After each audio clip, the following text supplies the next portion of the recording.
कौन है वहाँ? कौन है? कौन है यहाँ? कौन है यहाँ पे? कौन है यहाँ?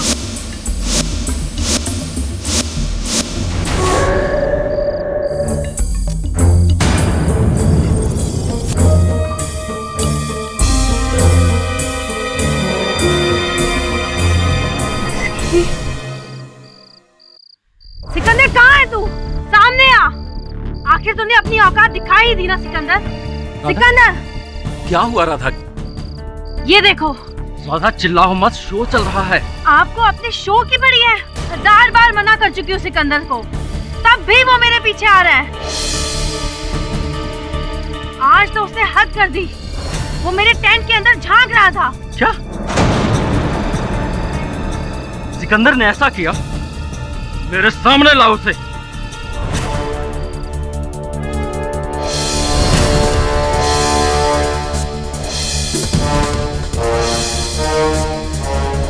दारू पीकर रोज रोज नौटंकी करता है।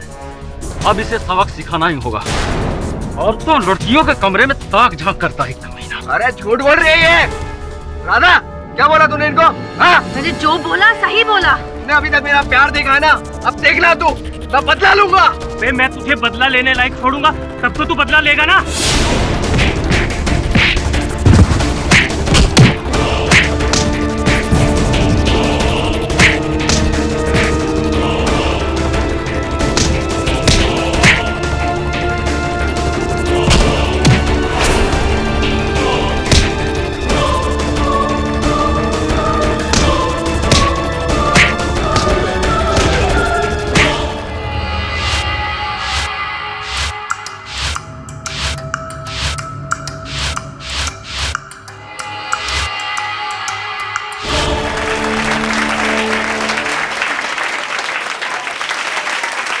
ये जोरदार तालियां इस हमारे कलाकार के लिए। मैं पेश करने जा रहा हूं हमारी सबसे बड़ी शान, जिसकी खूबसूरती पर मर मिटने का दिल चाहता है। सबसे बड़ी कलाकार राधा।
भगवान, अरे राधा जल गई है। तो एम्बुलेंस का बुलाओ।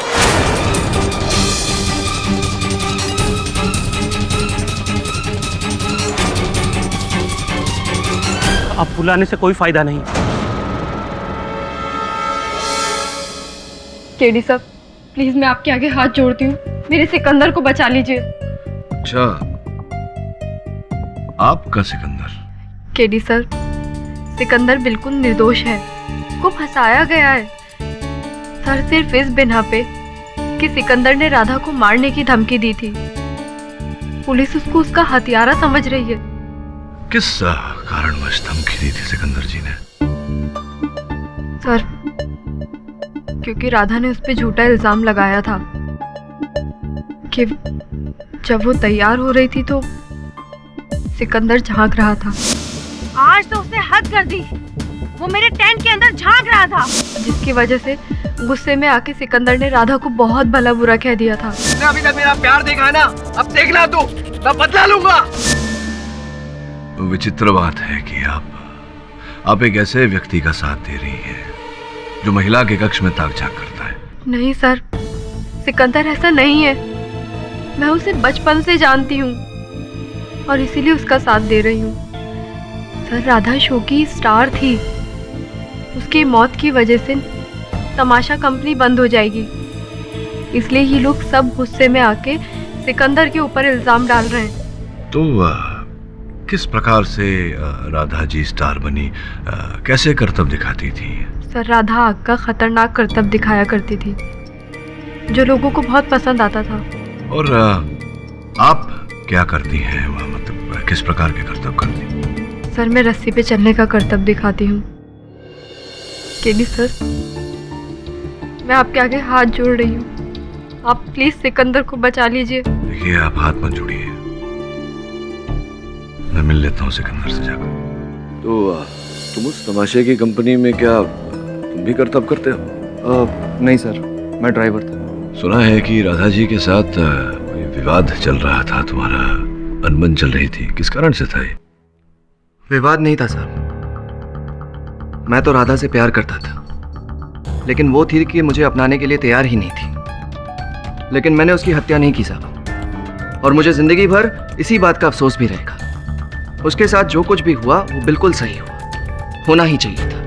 अच्छा, तुम्हारे इस नेक सोच के बारे में आगे चर्चा करते हैं। ये बताओ कि वो जो दूसरी लड़की है, क्या नाम है, गुल, उसके साथ भी संबंध है तुम्हारा? किस प्रकार का संबंध है? साहब, मैं और गुल बचपन के दोस्त हैं, हम लोग एक ही मोहल्ले में रहते थे। वो काफ़ी ख्याल रखती है मेरा, और इस कंपनी में नौकरी भी मुझे गुल ने ही दिलवाई थी। अगर तुम निर्दोष हो तो मैं तुम्हें बचा लूंगा, लेकिन अगर तुम मुझसे झूठ बोल रहे हो और मैंने ये पाया कि तुम दोषी हो, तो तुम्हें आजीवन कारावास से कोई नहीं बचा पाए। समझ रहे हो तुम मेरी बात?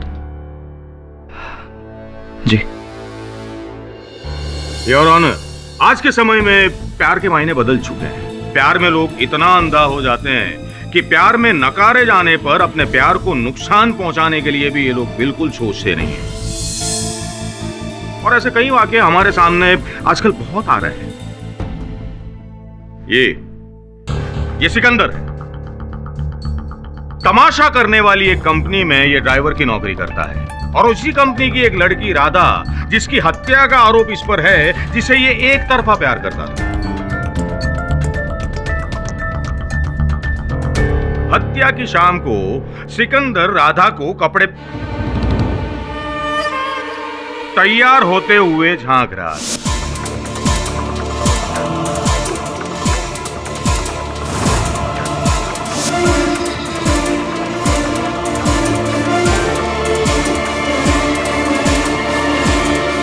राधा ने इस बात की शिकायत की। सिकंदर को सबके सामने अपमानित होना पड़ा। उसी वक्त सिकंदर ने सबके सामने राधा से बदला लेने की धमकी दी। अभी तक मेरा प्यार देखा है ना, अब देखना तू, मैं बदला लूंगा। उसी शाम को एक तमाशा करते वक्त हादसे के रूप में राधा की हत्या हो गई। योर ऑनर, जिस घटना को हादसे की शक्ल दी गई है, दरअसल वो हादसा नहीं बल्कि एक सोची समझी साजिश है जो इस सिकंदर ने रची थी।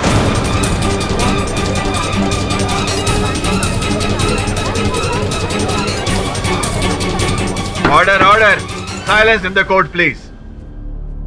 भैया सिकंदर, वैसे तुमने राधा को बहुत बार राधा को क्या?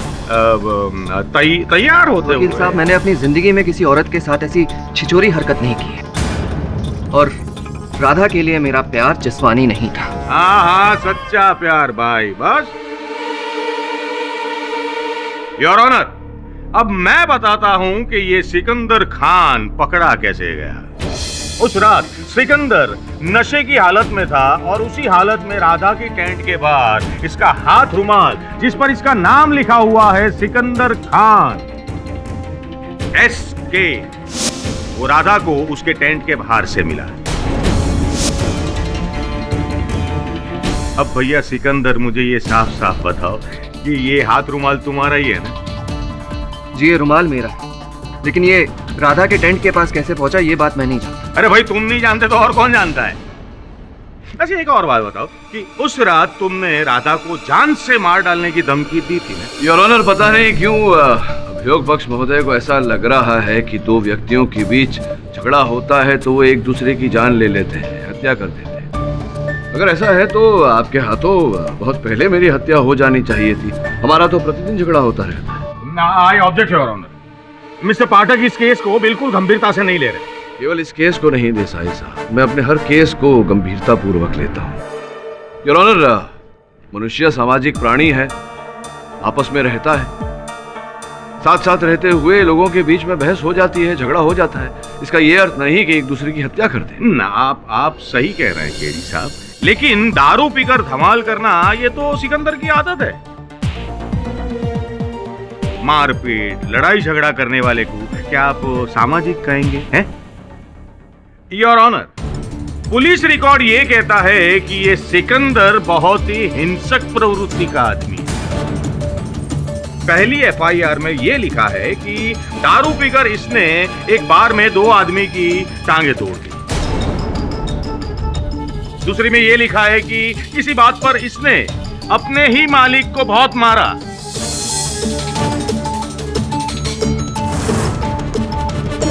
देसाई साहब, मैं मानता हूं कि एक समय पर सिकंदर गुंडा था, लेकिन वो पुरानी बात है। पुरानी कहानी दोहरा के कोई लाभ तो है नहीं। क्या आपके पास कोई ऐसा साक्षी है या साक्ष्य है जिससे ये प्रमाणित हो कि सिकंदर ने हत्या की है या हत्या करने का प्रयास भी किया? देखिए पाठक साहब, इस वक्त तो मेरे पास कोई सबूत नहीं है। इनके पास कोई सबूत नहीं है? नहीं।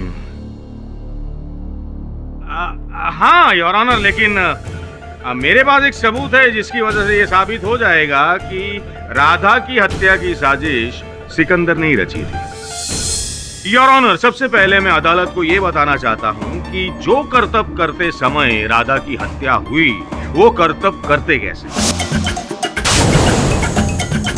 योर ऑनर, अब मैं फॉरेंसिक एक्सपर्ट डॉक्टर रस्तोगी को कटघरे में बुलाने की इजाजत चाहूंगा। डॉक्टर साहब, राधा जिस बोतल से करतब दिखाती थी, क्या सही मायनों में उस बोतल में मिट्टी का तेल था? नहीं, उस बोतल में मिट्टी का तेल नहीं बल्कि डीजल था।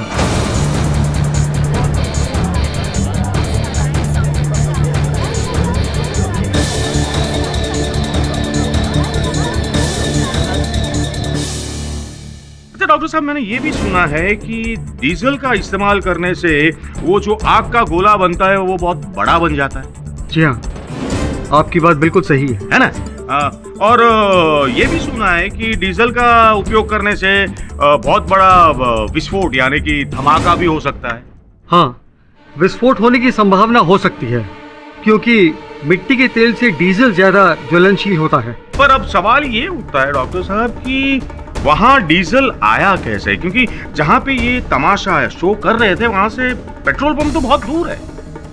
तो योर ऑनर, अब मैं बताता हूँ कि डीजल आया कहाँ से। डीजल उस वैन से आया जिस वैन में पूरी टीम ट्रैवल करती थी और जिस वैन का ड्राइवर सिकंदर था।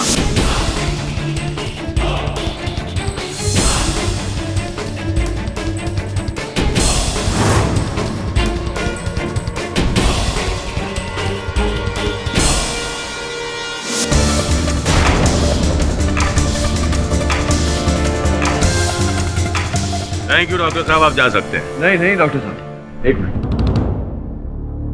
डॉक्टर साहब, ये बताइए कि जिस बोतल की बात आप कर रहे थे, क्या उस बोतल पर से सिकंदर की उंगलियों के छाप प्राप्त हुए हैं? अच्छा केडी साहब, तो अब इस बात पर आप बहस करना चाहते हैं?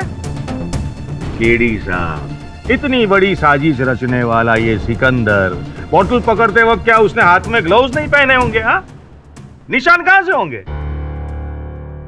आप बताइए, उस बोतल पर से उंगलियों के छाप प्राप्त हुए थे, बताइए किसके थे?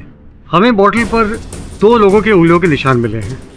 एक तो राधा के, जो उस बोतल को इस्तेमाल कर रही थी, और दूसरे उंगलियों के निशान हमें गट्टू के मिले हैं।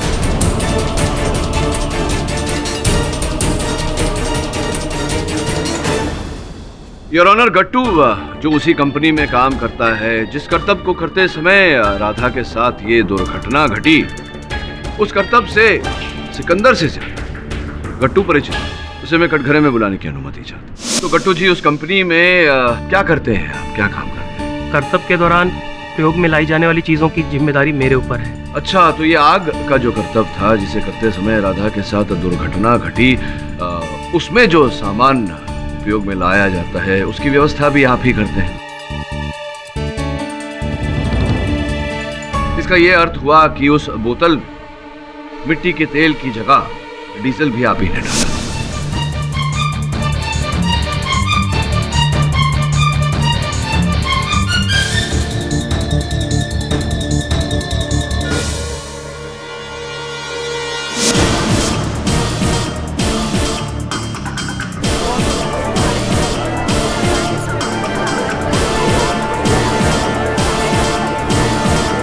योर ऑनर, अगर राधा की हत्या का कारण उस बोतल में मिट्टी के तेल के स्थान पर डीजल का होना है तो फिर दोषी गट्टू है योर ऑनर, सिकंदर नहीं। क्योंकि उस बोतल में डीजल गट्टू ने डाला। गट्टू राधा को क्यों मारेगा? राधा को मारने में उसका क्या फायदा? केडी साहब, बेवजह किसी को कोई मारता नहीं है। देसाई साहब, कारण है गट्टू के पास राधा की हत्या करने का। योर ऑनर, वास्तविकता में गट्टू राधा को मारना नहीं चाहता था। राधा के साथ कोई मनमुटाव नहीं था इनका। ये किसी और से बदला लेने के लिए इन्होंने राधा को मोहरा बनाया। हाँ, क्यों गट्टू, सही कह रहा हूँ? केडी साहब, आप क्या बोल रहे हो? आपको पता है कुछ? जी जी, मैं जानता हूँ मैं क्या कह रहा हूँ। मैं ये कह रहा हूँ देसाई साहब की हत्या बदला की मंशा से की गई।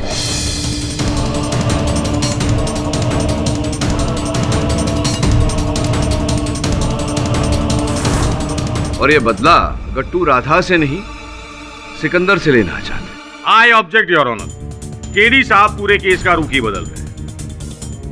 योर ऑनर, मोहन दादा जो उसी कंपनी में साज सज्जा और श्रृंगार का कार्य संभालते हैं, उन्हें मैं कटघरे में बुलाने की अनुमति चाहता हूँ। अनुमति? मोहन दादा, आप इस कंपनी के सबसे पुराने कार्यकर्ता हैं। स्पष्ट है कि आप सबके व्यवहार से भली भांति परिचित होंगे। जी, मैं पिछले 20 सालों से इस कंपनी से जुड़ा हुआ हूँ और ये कंपनी बिल्कुल मेरे घर जैसी है और घर के हर सदस्यों से हर कोई भली भांति परिचित तो होता ही है ना सर। जी जी जी, तो ये बताइए कि गट्टू जी और सिकंदर जी के बीच में जो संबंध था उसके बारे में कुछ बताइए तारुक।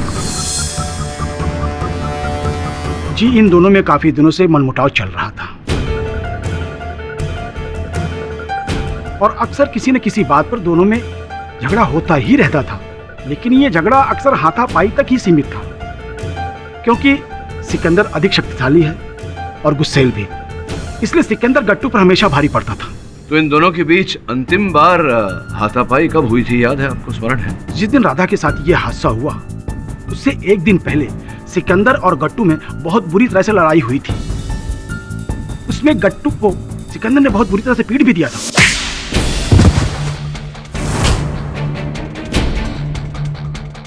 किसी ने भी बीच बचाव करने की हिम्मत नहीं थी क्योंकि हर कोई सिकंदर के गुस्से को अच्छी तरह से जानता था।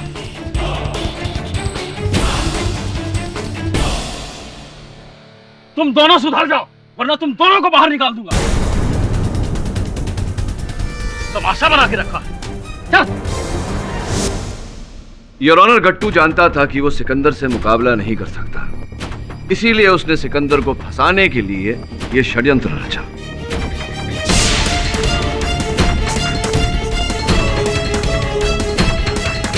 सिकंदर ने राधा को जान से मार देने की धमकी दी थी और इसी बात का लाभ उठाते हुए गट्टू ने राधा को मारने की योजना बनाई। उसने उस बोतल में से मिट्टी का तेल निकालकर उसमें डीजल डाला। जज साहब, ये झूठ है। मैंने बोतल में मिट्टी की तेल की जगह। ऑर्डर ऑर्डर, आपको जो कुछ भी कहना है कटघरे में आके कहिए। मैंने बोतल में मिट्टी के तेल की जगह डीजल जरूर भरा था, लेकिन मैंने राधा का खून नहीं किया। जज साहब, उस दिन अचानक से मिट्टी का तेल खत्म हो गया और करतब दिखाना जरूरी था, इसलिए मैंने ये सब किया और मैंने राधा को सब कुछ सच बता दिया था। आपको क्या लगता है, जब राधा ने डीजल मुंह में डाला होगा तो क्या उसे पता नहीं चला होगा? वो चाहती तो करतब दिखाने से मना भी कर सकती थी। और जज साहब, उसके लिए कोई नई बात नहीं थी। आज से पहले भी वो कई बार ये सब कर चुकी थी।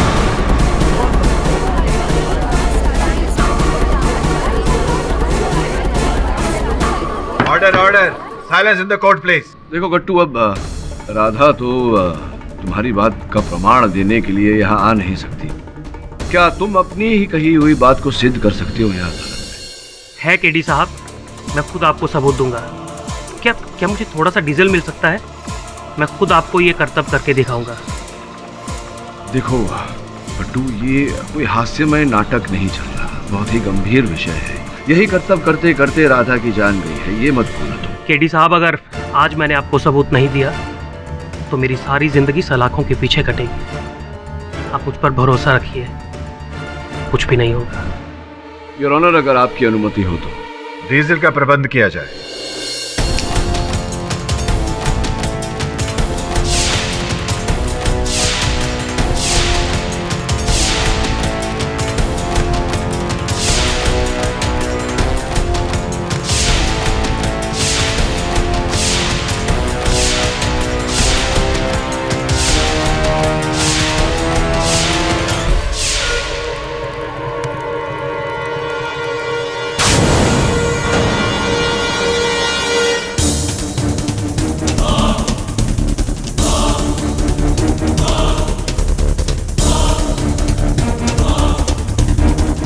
केडी साहब, अब तो आपको विश्वास हो गया ना कि ये करतब करने से कोई मरता नहीं। मैंने तो ये सब राधा जी को देख देख कर सीखा है। राधा जी तो इस करतब में एक्सपर्ट थी, उन्हें कुछ कैसे हो सकता था? इस अदालत में यह साबित हो चुका है कि मिट्टी के तेल की जगह डीजल का प्रयोग करने से कोई भी जानलेवा हादसा नहीं हो सकता है। इसलिए इस अदालत को जब तक हादसे के सही वजह मालूम नहीं होते, तब तक यह अदालत कोई भी निर्णय नहीं ले सकती है। मैं कल तक के लिए अदालत को बर्खास्त करता हूं। क्यों तुमने मुझे सिकंदर की सच्चाई से अनजान रखा? क्यों नहीं बताया कि वो हिंसक प्रवृत्ति का व्यक्ति है, उसके विरुद्ध एफआईआर दर्ज है पुलिस में? ये सब बताना चाहिए था तुम्हें। केडी सर, मैं सिर्फ इतना जानती हूँ कि सिकंदर ने राधा का खून नहीं किया।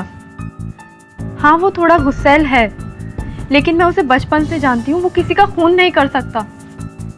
सर प्लीज आप मेरी बात पे यकीन करिए। एक्सक्यूज मी सर, ये टेंट के अंदर की तस्वीरें। सर, हादसे के बाद पुलिस ने टेंट को सील कर दिया था, इसलिए टेंट वैसा ही है जैसे उस रात था। सर, मुझे उस टेंट में कुछ नहीं मिला, इसलिए ये तस्वीरें मैंने खींच ली। क्या हुआ सर? आइए ओके, सब ठीक है? एक और वो लड़की गुल है जो सिकंदर से इस हद तक प्रेम करती है कि उसको बचाने का हर प्रयास कर रही है। यानी कि प्रेम एक जीवन बचाने का प्रयास कर रहा है। तो दूसरी ओर सिकंदर है जो राधा से प्रेम करता था, जिस पर राधा की हत्या का आरोप है। यानी कि प्रेम के चलते हत्या का आरोप। बहुत बड़ी गुत्थी हो रही है। सर, अब हमें क्या करना होगा? करना क्या होगा ये तो तभी पता चलेगा जब ये पता चलेगा कि राधा की मृत्यु का कारण क्या है, जो हमें सिर्फ डॉक्टर रस्तोगी बता सकते हैं।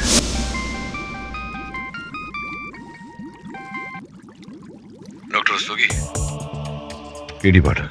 केडी, दुर्घटना होने के कारण का पता कर पाना इम्पॉसिबल है।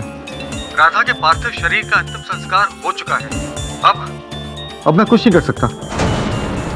वरुण, मैं राधा के माता पिता से मिलना चाहता हूँ। केडी साहब, घर की सारी जिम्मेदारियां मेरी बेटी राधा पर थी,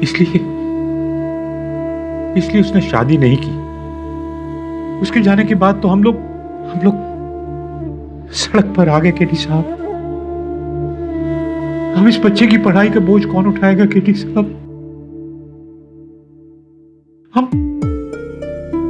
हम बर्बाद हो गए। मैं आपका दुख समझता हूं सर, इसीलिए यहां आया हूं। मैं चाहता था कि जिस व्यक्ति ने आपको इस परिस्थिति में डाला है, जिसने भी राधा की हत्या की है, उसको दंड दिलवाऊं, राधा को न्याय दिलवाऊं।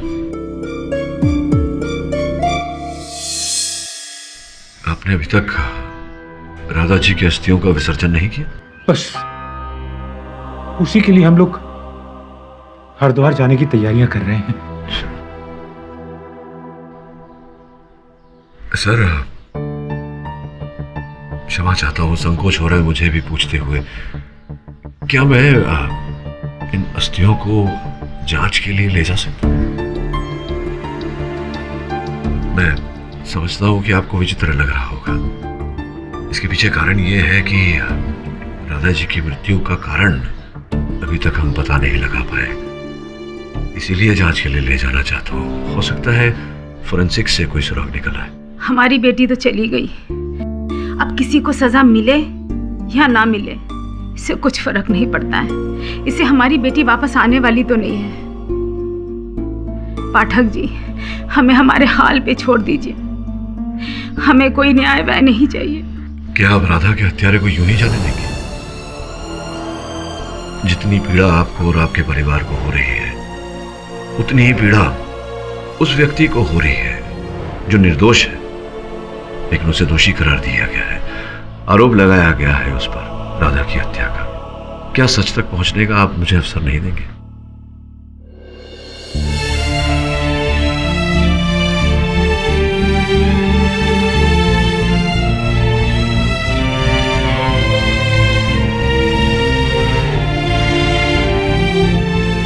केडी साहब, मैं चाहता हूं कि मेरी बेटी के हत्यारों को कड़ी से कड़ी सजा मिले।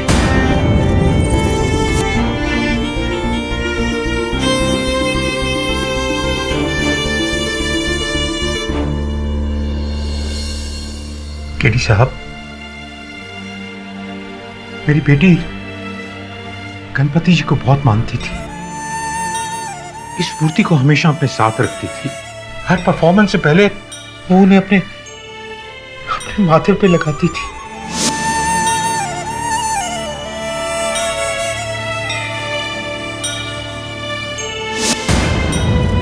लेकिन गणपति जी भी उससे नहीं बचा पाए।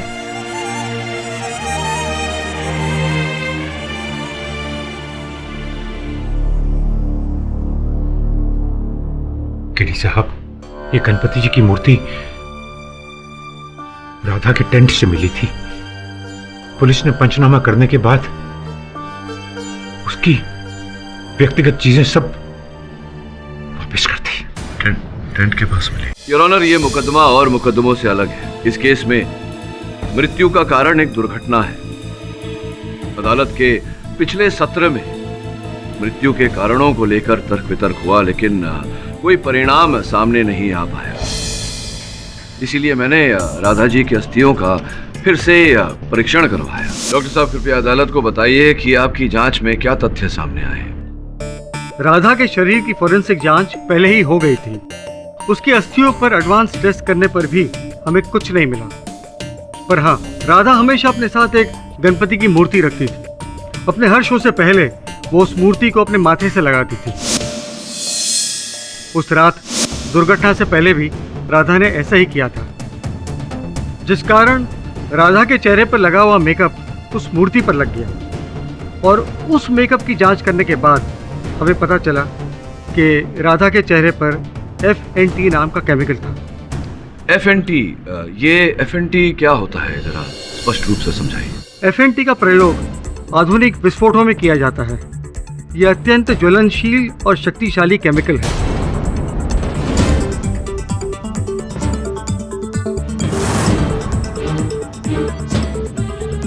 आग के कारण राधा के शरीर में सबसे ज्यादा नुकसान उसके चेहरे को पहुंचा था। इस आधार पर हम ये कह सकते हैं कि उसके चेहरे पर ये FNT केमिकल लगा हुआ था। ऑब्जेक्शन योर ऑनर, ये FNT या जो भी केमिकल है, तो प्रश्न ये है कि ये राधा के चेहरे तक पहुंचा कैसे? अभी अदालत के सामने गुड्डू ने जो करतब करके दिखाया, जो उसके कहने के मुताबिक वो राधा जितना एक्सपर्ट नहीं है, फिर भी उसके चेहरे या शरीर के किसी भी अंग पर आग नहीं लगी, तो प्रश्न ये है कि ये आग राधा के चेहरे तक पहुंची कैसे? योर ऑनर, मैं जानता था कि अदालत में यह प्रश्न अवश्य उठेगा और इस प्रश्न का उत्तर मैं एक प्रयोग द्वारा देना चाहूंगा। Permission granted.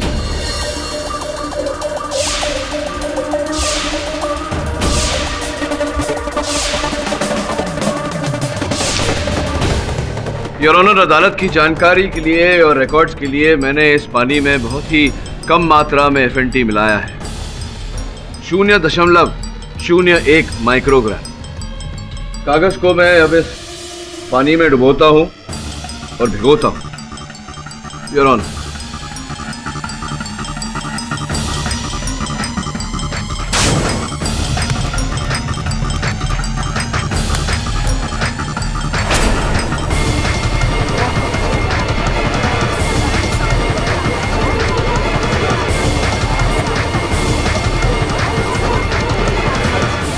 Order, silence in the court please. Your honour, doctor साहब अब इस थ्योरी को विस्तार में समझाएंगे। डॉक्टर साहब प्लीज। FNT एक ऐसा ज्वलनशील केमिकल है जिसे आग के सीधे संपर्क में आने की जरूरत नहीं है। इसे जलने के लिए 60 डिग्री टेम्परेचर की जरूरत होती है। योर ऑनर, जिस समय राधा करतब दिखा रही थी उसके आसपास का तापमान अधिक बढ़ गया था। तापमान 60 डिग्री के ऊपर जाते ही राधा के चेहरे ने आग पकड़ ली, क्योंकि उसके चेहरे पर अधिक मात्रा में ये रसायन लगा था। अभी अभी आपने इस प्रयोग में देखा कि इतनी कम मात्रा में भी ये रसायन कितना खतरनाक हो सकता है। डॉक्टर रस्तोगी, ये केमिकल इतना खतरनाक है तो फिर ये मुलजिम के पास पहुंचा कैसे? भाई ऐसा तो नहीं है कि ये सब्जी की तरह है कि मार्केट में कहीं भी मिल जाए, है? आप ठीक कह रहे हैं, पर ये हमारा दुर्भाग्य है कि काले बाजार में इस तरह की घातक चीज उपलब्ध है और थोड़े से ज्यादा दाम देने पर ये किसी को भी आसानी से मिल सकती है। योर ऑनर, प्रश्न ये उठता है कि राधा जी के मुख पर ये FNT आया कैसे, पहुंचा कैसे? अब स्वयं तो वो इतना ज्वलनशील पदार्थ अपने मुख पर लगाएगी नहीं। इसके बारे में जानकारी प्राप्त करने के लिए मैं गुल, जो उसी कंपनी में है, उनकी सहेली थी, उन्हें मैं कटघरे में बुलाने की अनुमति चाहता। योर ऑनर, गुल उसी तमाशे में करतब दिखाती है। राधा जी के करतब इनके करतब से जरा विपरीत है। जहाँ राधा जी आग से खेलती थी वहाँ गुल रस्सी पर चलती है। ये बताइए कि राधा जी मंच पर जाकर करतब करने से पहले क्या उनकी चर्या रहती थी, क्या क्या करती थी? खुद को तैयार करने में वो सबसे ज्यादा समय लगाया करती थी। फिर उसके बाद अपने बाल अच्छे से बांध लिया करती थी। फिर स्टेज पे जाके परफॉर्मेंस देती थी। लेकिन हाँ, उससे पहले वो अपना मेकअप बहुत अच्छे से करती थी। सबसे ज्यादा समय ही वो मेकअप में लगाया करती थी।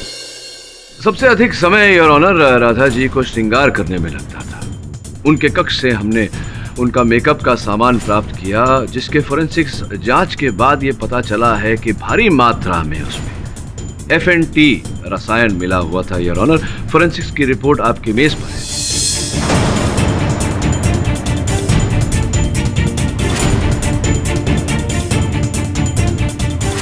योर ऑनर, एक ही व्यक्ति है जो उनके मेकअप में FNT रसायन मिला सकता था।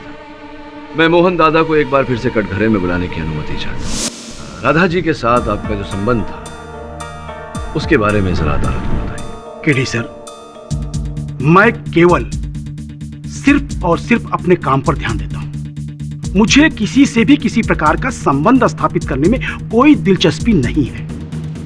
मैं पिछले 20 सालों से इस कंपनी में काम कर रहा हूं और इन 20 सालों में इस कंपनी में ना तो कोई मेरा दोस्त है और ना ही कोई मेरा दुश्मन। इस बारे में आप मेरे कंपनी के लोगों से बातचीत कर सकते हैं। हाँ, लेकिन जब आप काम करते हैं दूसरे लोगों के साथ तो काम के विषय में तो वार्तालाप होती है, उनके साथ होती है ना? जैसा कि होना चाहिए बस। तो राधा जी के साथ आपकी क्या वार्तालाप होती थी?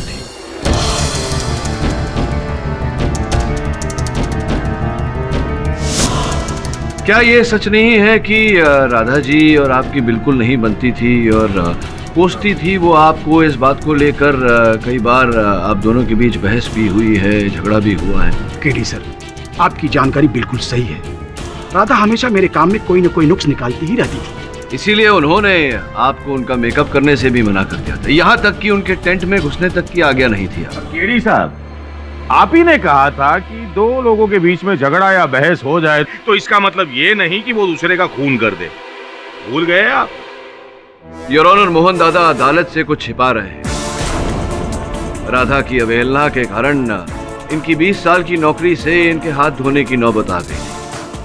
राधा इनकी जगह में, इनके स्थान पर अपने भाई को रखना चाहती थी और इस बात का आग्रह उन्होंने नाटक कंपनी के मैनेजर गोविंद से भी किया।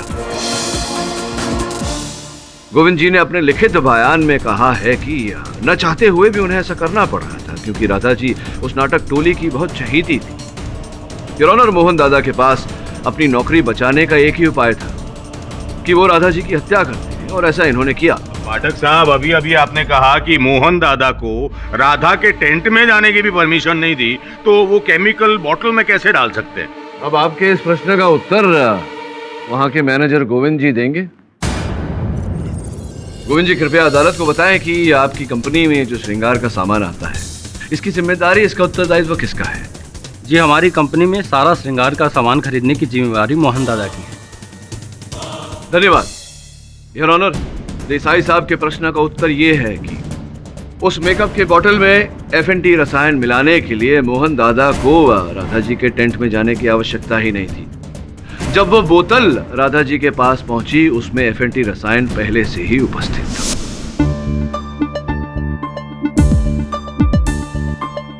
हबीब, ये मेकअप का सामान राधा के टेंट में रख दो। योर ऑनर, मोहन दादा ने अपना काम बहुत ही सफाई से किया, इतनी सफाई से कि हर किसी को लगे कि राधा जी की मृत्यु एक दुर्घटना से हुई।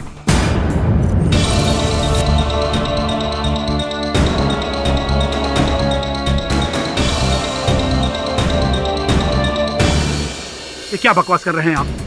मैंने किसी को नहीं मारा है। आपको ऐसा इसलिए लग रहा है क्योंकि राधा की वजह से मेरी नौकरी जा रही थी, इसलिए आप समझ रहे हैं कि मैंने राधा की हत्या कर दी। और आपको मैं ये बता दूं कि मुझे एक अच्छी नौकरी मिल गई है जो मैं अगले हफ्ते ज्वाइन करूंगा।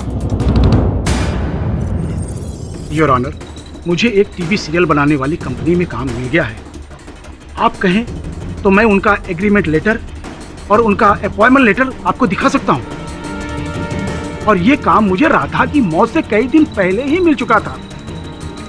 मैं तो बस केवल ये तमाशा खत्म होने का इंतजार कर रहा था, और इस विषय में मैं गोविंद जी से भी बात करने वाला था। केटी साहब, एक टीवी शो में काम करना और एक तमाशा कंपनी में काम करने से कहीं अधिक सम्मानजनक है। और जिंदगी में मुझे पहली बार यह सुनहरा मौका दिया है अपना जीवन संवारने के लिए। अब ऐसी हालत में आप ही बताइए, मैं कैसे किसी का खून कर सकता हूं? केटी साहब, मैंने आपका बहुत नाम सुना था और आपके प्रति मेरे मन में बहुत इज्जत थी। मैं आपसे माफी चाहता हूं कि आज आपकी समय बिल्कुल गलत है, मतलब गलत है। मैंने किसी का खून नहीं किया है। योर ऑनर, केडी साहब फिर से एक बार हत्या का कारण साबित करने में असफल रहे। अगर ऐसा ही चलता रहा तो अदालत कोई नतीजे पर पहुंच ही नहीं पाएगी, है ना? आप बिल्कुल ठीक कह रहे हैं। आप ऐसे तर्क प्रस्तुत क्यों नहीं करते हैं जिससे अदालत को निर्णय लेने में आसानी हो? यह अदालत दोपहर के विश्राम के लिए स्थगित की जाती है। तो मोहन दादा ने अदालत में जो कुछ भी कहा वो सच कहा है। उनके पास बहुत अच्छी जॉब है जो उन्हें राधा की मौत से कई दिनों पहले मिली थी। हाँ, मैं समझ गया हूँ वरुण की मेरे मन में मोहन दादा के लिए जो धारणा थी वो गलत थी। लेकिन मोहन दादा नहीं है तो कौन है? कौन है वो व्यक्ति जिसके पास अवसर था राधा के टेंट में जा करके उनके श्रृंगार के सामान में वो रसायन मिलाने का? वो राधा के टेंट की तस्वीर है फाइल में? जी।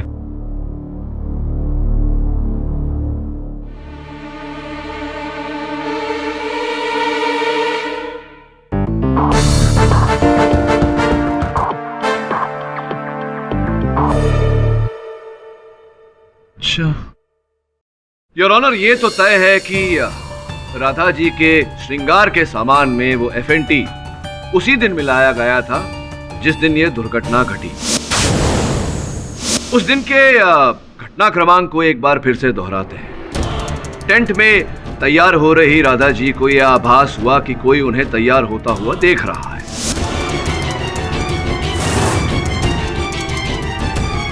टेंट से बाहर निकलते ही उन्हें सामने पड़ा सिकंदर का रुमाल मिला। सिकंदर बेचारा पकड़ा गया, हाथापाई हुई और सिकंदर ने राधा को जान से मार देने की धमकी दी। इसके पश्चात राधा जी मंच पर चली गई अपना प्रदर्शन करने। जिस समय उनके मुख पर लगे FNT ने आग पकड़ी और इस दुर्घटना में उनकी मृत्यु हो गई। अब प्रश्न यह उठता है योर ऑनर कि उनके मेकअप के सामान में, उनके श्रृंगार के सामान में वो FNT कब और कैसे पहुंचाया गया? हाँ हाँ पाठक साहब, मैं भी जानना चाहूंगा। केवल आप ही के लिए इस प्रश्न का उत्तर दे रहा हूं देसाई साहब। योर ऑनर, राधा जी के श्रृंगार के सामान में FNT तब पहुंचाया गया जब सब राधा जी के टेंट के बाहर थे और बाहर सिकंदर की पिटाई हो रही थी। स्पष्ट है कि अगर बाहर सिकंदर की पिटाई हो रही थी तो सिकंदर टेंट में नहीं जा सकता था। अगर सिकंदर नहीं था और कौन था यार?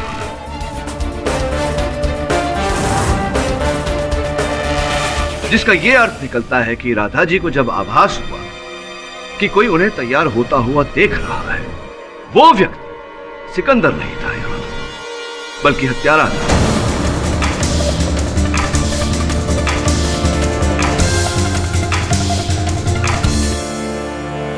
योर ऑनर, वो कौन हो सकता है जिसके पास सिकंदर के रुमाल जैसी व्यक्तिगत चीज रही हो? और क्या उस रुमाल को वहां डालकर वो सिकंदर को फंसाना चाहता था? एक मिनट पाठक साहब, तो फिर सिकंदर का रुमाल वहां पर कैसे पहुंचा? छोड़ा नहीं देसाई साहब, गिर गया था रुमाल, वहां छूट गया था, हड़बड़ाहट। अच्छा, मतलब हत्यारा सिकंदर से प्यार करता था, जो उसका हाथ रुमाल, जिसे आपने व्यक्तिगत वस्तु कहा था, उसको लेकर हत्या का प्रयास करने आया था। है? क्या बात है देसाई साहब, उचित बात कही आपने। जी नहीं, हत्यारा सिकंदर से प्यार करता था। क्षमा चाहता हूं योर ऑनर, प्यार करती थी योर ऑनर। एक स्मृति चिन्ह के रूप में, एक सुवेनियर के रूप में हत्यारे ने इनका रुमाल, सिकंदर का रुमाल अपने पास रखा था। योर ऑनर, जिस समय राधा जी अपने टेंट से बाहर आई और शोर मचाना शुरू किया, उसी समय हत्यारा राधा जी के टेंट में गया और उनके श्रृंगार के बोतल में FNT मिलाई। ये कुछ चित्र राधा जी के मृत्यु के बाद लिए गए उनके टेंट के चित्र है योर ऑनर। योर ऑनर, अक्सर कहा जाता है कि हत्यारा कोई न कोई सुराग अवश्य छोड़ जाता है। इन दृश्यों को आप अगर ध्यान से देखें तो देखेंगे कि टेंट के द्वार पर वेलक्रो लगा हुआ है योर ऑनर, और उस वेलक्रो पर एक महिला के बाल लगे हुए। योर ऑनर, इस चित्र को देखने से पता चलता है कि जो बाल वहां वेलक्रो में लगे हुए हैं वो बिल्कुल सीधे बाल हैं। राधा जी के बाल घुंघरेले थे योर ऑनर। उस कंपनी में 2 ही महिलाएं थी, राधा जी और गुल। गुल, मैं जानता हूं कि आप बहाने बना सकती हैं कि वो बाल मेरे नहीं हैं, वो बाल कभी और लगे होंगे, लेकिन ऐसा कहने से पहले, बहाने बनाने से पहले मैं आपको बता देना चाहता हूं कि आपके बाल टेंट के उस द्वार से निकाल के फोरेंसिक्स की जांच के लिए भेज दिए गए हैं। प्रिलिमिनरी रिपोर्ट ये कहती है कि वो बाल आप ही हैं। दूसरी बात, वो टेंट नया नया आया था वहां, और जब से वो टेंट वहां लगा था, क्योंकि आपकी राधा जी के साथ बनती नहीं थी, आपको उस टेंट में जाने की अनुमति नहीं थी। जब आप टेंट के अंदर ही नहीं गए तो बाहर निकलते वक्त आपके बाल वहां कैसे लग सकते हैं? कहना चाहती हैं आप कुछ न्यायाधीश महोदय?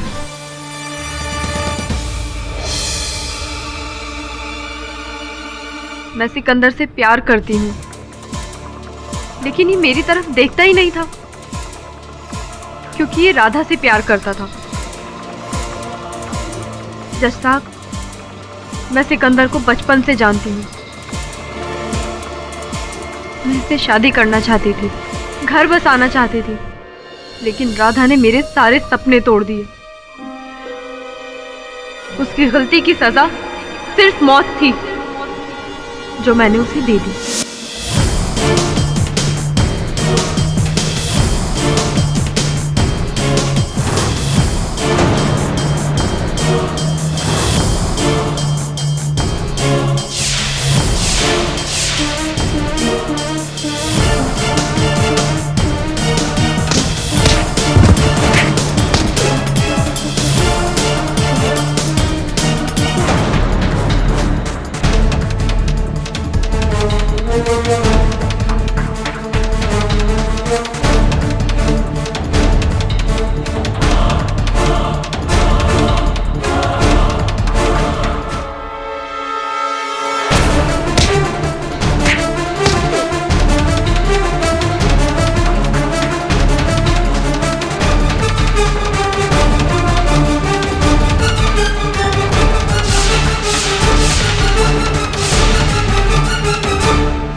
हाँ, ये हत्या मैंने की है।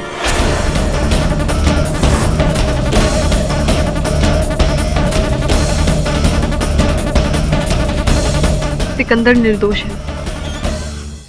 The defence, rest your. तमाम गवाहों और सबूतों को मद्देनजर रखते हुए यह अदालत गुल को राधा की हत्या में दोषी पाते हुए उम्र कैद की सजा सुनाती है और सिकंदर को बाइज्जत बरी करती है। Case is closed.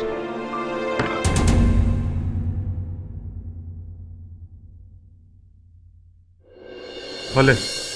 हाँ, लेकिन देसाई साहब, एक ये जो अदालत में वो आग का गोला, करतब और रस्सी पे चलना इत्यादि इत्यादि जो करतब दिखाए गए हैं, ये आप घर पर प्रयोग न करिए।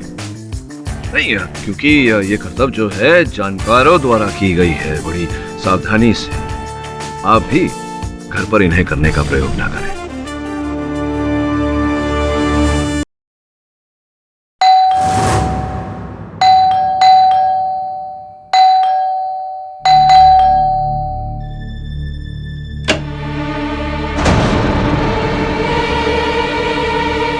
कितनी देर से घंटी मार रहा हूँ, दरवाजा क्यों नहीं खोला? वो मैं किचन में आइंदा से 1 घंटी, सिर्फ 1 घंटी बजाऊंगा। अगर दरवाजा नहीं खोला तो अभी बैग तो ठीक से पकड़। अरे आप खड़ी खड़ी मेरा मुंह क्या देख रही है? बैग रखो, जाकर पानी लेके आ मेरे लिए। चुप! दिमाग खराब करके रखती, काम की ना काज की। शालिनी, शालिनी! अरे ठीक से घर नहीं संभाल सकते क्या आप? अरे यार, कितना टाइम हो गया, मुझे लगता है आज तो आधा मैच निकल गया होगा। देखिए भाई, कितने रन बनाए। सुकून से मैच देखनी चाहिए अभी। हाँ, मारो मारो मारो मारो। शाबाश शाबाश शाबाश। एक और चौका। मारो मारो मेरे शेरों, शाबाश। खाना तैयार। आउट। मूड खराब कर दिया ना पूरा। थोड़ी देर सुकून से बैठ के मैच नहीं देख सकता? तुम आई और तुम्हारी मनोजत लगी बेचारा सेंचुरी पे था, 1 रन से आउट हो गया। किसी का भला होता नहीं देख सकते तुम?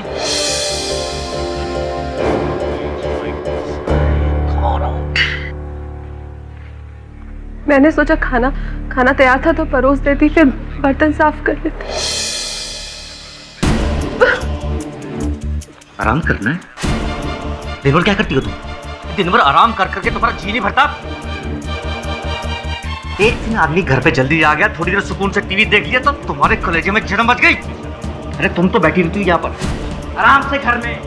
अरे तुमको क्या पता आदमी कितना काम करता है बाहर गधे की तरह, तब जाके 4 पैसे आते हैं। अब मेरा मुंह क्या देख रही हो? बताओ ना, क्या बना है खाने में? आलू की सब्जी। आलू की?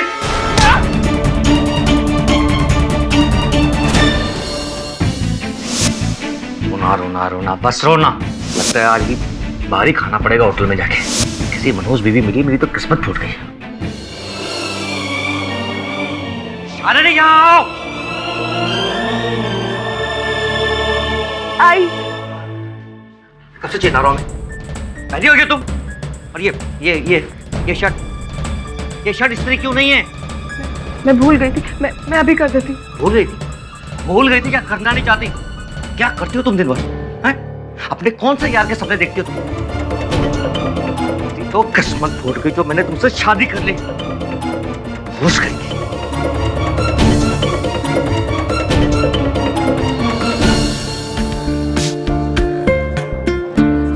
क्या तू मुझे धमकी दे रहा है?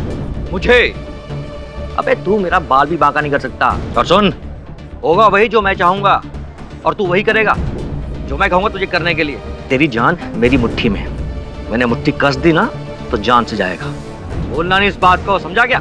चला फोन रख। जी सर। आइस क्यों नहीं इसमें? इसमें आइस क्यों नहीं है? अब सर अभी लाया सर। अरे झक मारने के लिए खुला है, जब सर्विस नहीं दे सकते। ये लीजिए। सॉरी सर, आपने दूसरा बना।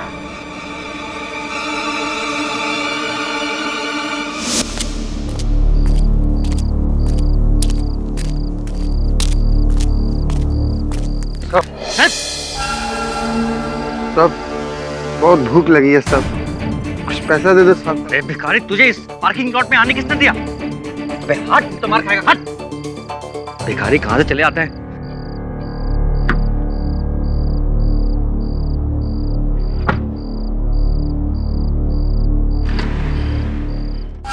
सब तू फिर आ गया? कुछ तो दे दो साहब।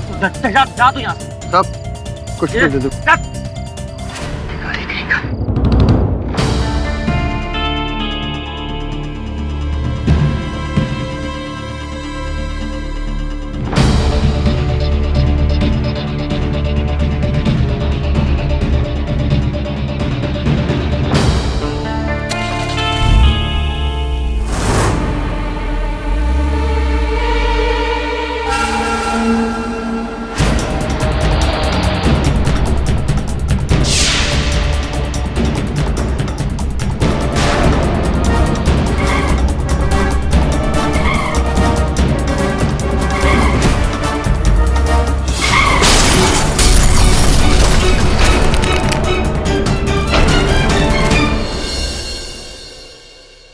सर। अरे आइए आइए वरुण सर, 12 बजे ऑफिस आ रहे हैं, क्या बात है? आपके चेहरे पर 12 क्यों बजा हुआ है? सर मैं आपसे किसी को मिलवाना चाहता हूँ, मेरे स्कूल के मास्टर जी आए। आई सर। नमस्कार नमस्कार। Sir Bhagirath Desai sir, KD sir. आइए बिराजिए ना।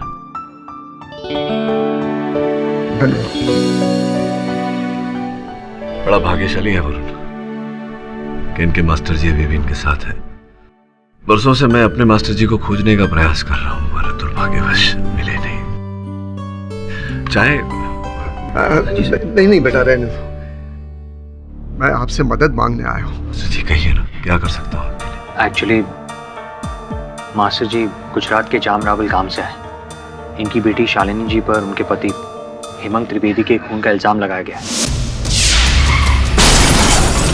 आपकी सुपुत्री का ससुराल वही है गुजरात में? लगन के बाद मेरी बेटी जमाई जी के साथ रहने के लिए मुंबई में ही आ गई थी, लेकिन मेरी बेटी अपने पति का खून नहीं कर सकती। मास्टर जी कई बार ऐसा हुआ है कि घरेलू झगड़ों में क्रोध के कारण या अकस्मात ऐसी घटना घट जाती है। आपको पूरा विश्वास है कि मैंने अपनी बेटी को जो संस्कार दिए उन पर मुझे पूरा भरोसा है। मेरी बेटी में बहुत सहनशक्ति, वो ऐसा कदम कभी नहीं उठा सकती, कभी भी नहीं। बचा लीजिए शालिनी को। आप धीरज रखिए मास्टर जी, आपके संस्कारों का आदर करता हूं मैं मिलने चला जाता हूं आपकी सुपुत्री से, और अगर उनके दोषी होने में जरा सी भी शंका है तो मैं अदालत में उन्हें निर्दोष साबित कर दूंगा। आप बिल्कुल निश्चिंत रहिए।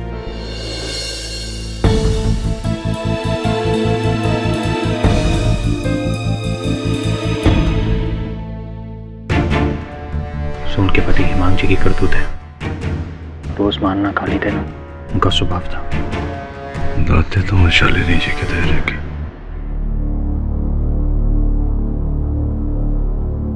शालिनी दीदी, ये मिस्टर केडी पाठक है, शहर के बहुत बड़े वकील हैं, यही आपका केस लड़ेंगे। मुझे केस के बारे में कोई बात नहीं करनी है। केस के बारे में नहीं है, मैं आपसे बात करनी है। मुझे आपसे कोई बात नहीं करनी है, ना ही मुझे आपको कुछ बताना है। मुझे मेरे हाल पर छोड़ दीजिए, फांसी होती है तो हो जाए।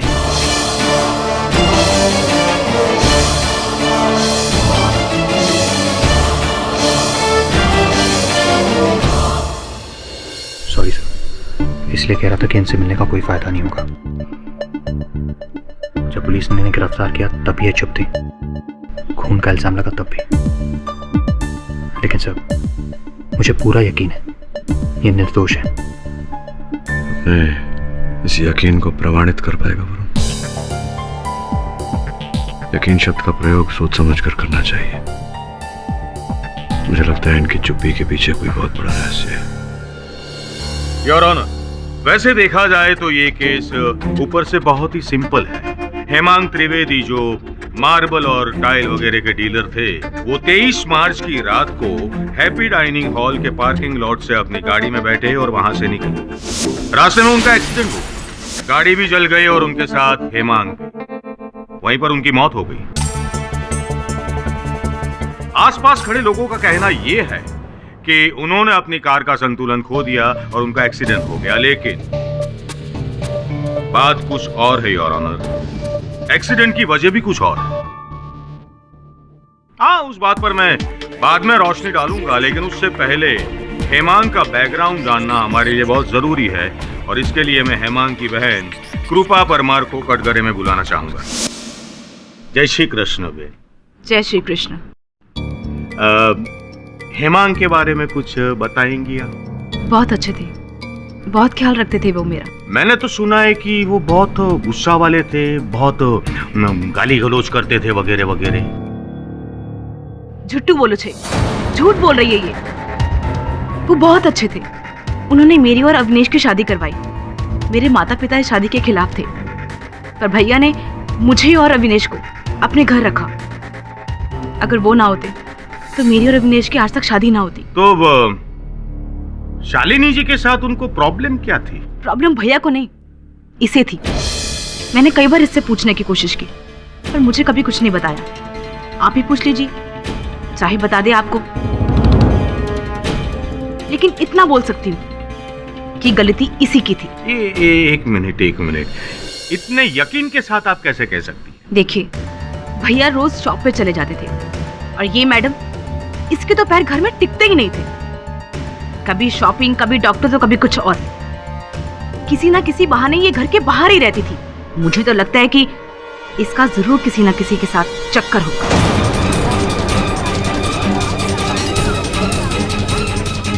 શું વાત કરો છો તમે? क्या बोल रही हैं आप? भैया ने मरने के 2 दिन पहले नई गाड़ी खरीदी थी। हम दोनों भाई बहन बहुत खुश थे, पर इसे तो हमारी खुशी में शामिल होना ही नहीं था। आई आधे घंटे बाद हाथ में सब्जी का थैला लिए हुए। भैया, आज मुझे ना आप पे बहुत गर्व है। आपने ये नई कार लेके ना अपना सपना पूरा कर दिया। बहुत खुश हूँ मैं आपके लिए। आप देखना, चुन चुन के चीजें लेके आई हूँ, सजाऊंगी इनको। दूर खड़ी रही मुंह फुलाए हुए। सब भी तो सिर्फ एक बहाना था। गई होगी अपने बॉयफ्रेंड के साथ जलसा करने के लिए। अरे रे रे, हे भगवान, आऊ करूँ हमने? हाँ? अच्छा, मुझे एक बात बताओ कि आपको यकीन है कि आपके भाई का खून इसी ने किया होगा? हाँ, तो इसी ने ही किया है। पूरे विश्वास के साथ मुझे पता है, और वो भी पूरी प्लानिंग के साथ।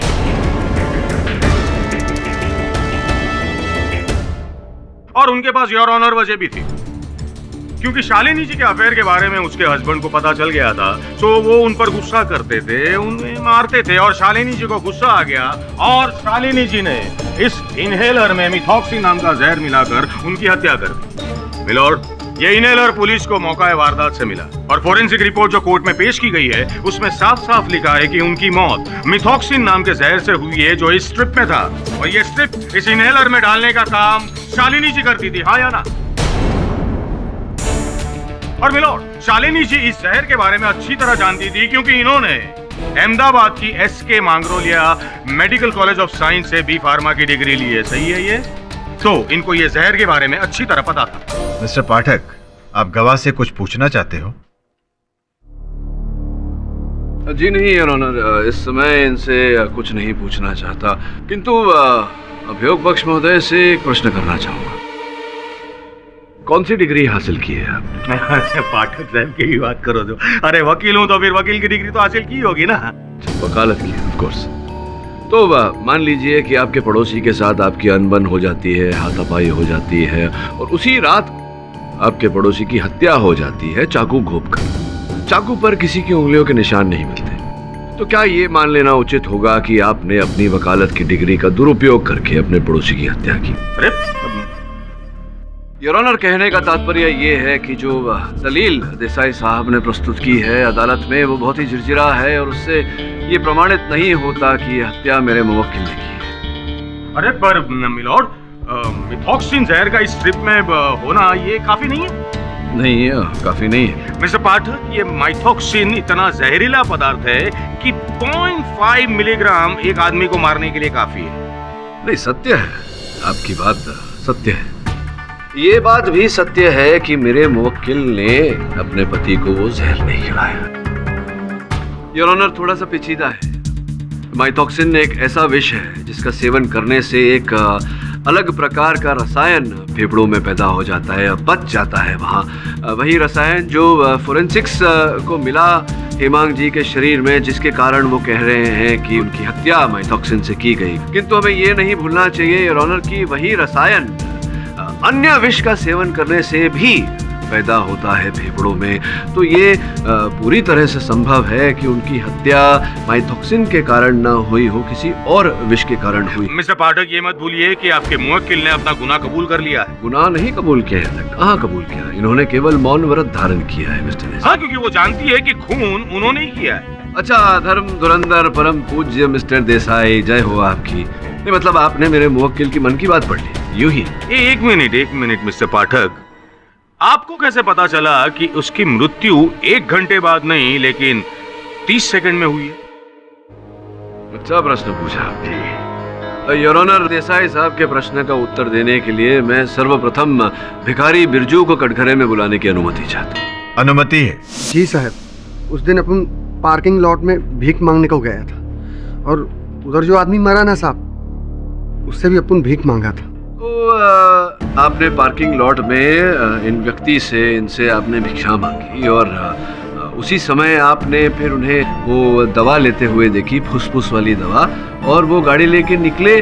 गाड़ी लेके निकलने के बाद कितने समय के पश्चात, कितने समय बाद वो दुर्घटना घटी उनके साथ?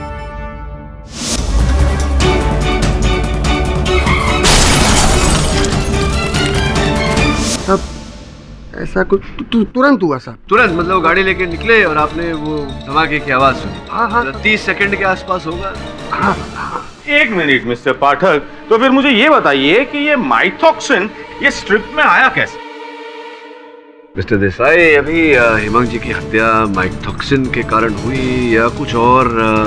माइथॉक्सिन स्ट्रिप में मेरी मुवक्किल ने रखा या किसी और ने? यही तो प्रश्न है। इसीलिए मैं कहता हूँ हमेशा कि जो दिखता है वो होता नहीं, जो होता है वो दिखता नहीं। हो सकता है इस केस में जो दिख रहा है वो ना हो और जो नहीं दिख रहा है वही हो। इसी कुछ समझे आप? हाँ, नहीं मतलब समझे या नहीं समझे? नहीं, वैसे आपकी बातों से 2 बात समझ में आ गई मुझे। अच्छा, 2 बातें? हाँ, 2 बातें। एक पहली ये कि मिस्टर हेमांग की मृत्यु शायद इस माइथॉक्सिन की वजह से नहीं हुई है, और दूसरी बात ये कि कोई और भी है जो उसे मारना चाहता था। क्या बात है मिस्टर देसाई, क्या बात है। योर ऑनर, मैं समर्थन देता हूँ मिस्टर देसाई की दलील को। समर्थन देते हुए मैं माधव जी को कटघरे में बुलाने की अनुमति चाहता हूँ। अनुमति है। हेमांग जी प्राय आते थे आपके रेस्टोरेंट? जी साहब, पिछले 1 साल से तो आते थे, हफ्ते में 1-2 बार। अच्छा, और जब आते थे तब उनका कोई निश्चित मनपसंद स्थान था बैठने का या जहाँ स्थान मिल जाए वहीं बैठ जाते थे? नहीं साहब, उनका एक फिक्स टेबल हुआ करता था, मैं ही चुने दारू सर्व किया करता था। दुर्घटना वाली थी जब वो आपके रेस्टोरेंट में आए और बैठे और आप उन्हें मदिरा परोस रहे थे। आपने उन्हें अपने दूरभाष यंत्र पर, अपने फोन पर किसी से वार्तालाप करते हुए सुना था। बड़े क्रोध में, गुस्से में थे वो, किसी से बात कर रहे थे। नहीं देखिए, केवल आपने नहीं, आपके अतिरिक्त कई लोगों ने वहाँ उन्हें देखा था क्रोध में बात करते हुए किसी के साथ। तो बेझिझक बताइए अदालत को, कैसा हुआ था या नहीं? हेमांग साहब किसी से फोन पर झगड़ा कर रहे थे। अच्छा। गुस्से में गाली भी दे रहे थे, यहाँ तक कि उन्होंने मारने की भी धमकी दी थी। तो जान से मार देने की धमकी भी दी थी? किसे धमकी दे रहे थे वो जान से मार देने की? आप उनको कैसे पता चलेगा साहब? अभी देखिए, मुझे पता चल चुका है। वो भी जरा सी सहायता मिली आप ही के दूरभाष यंत्र की सूची से, आपके मोबाइल फोन रिकॉर्ड से। ये देखिए, आप ही का नंबर है ना ये? आश्चर्यजनक बात है माधव जी कि एक वेटर और ग्राहक के अतिरिक्त और भी संबंध था आपका हेमांग जी के साथ।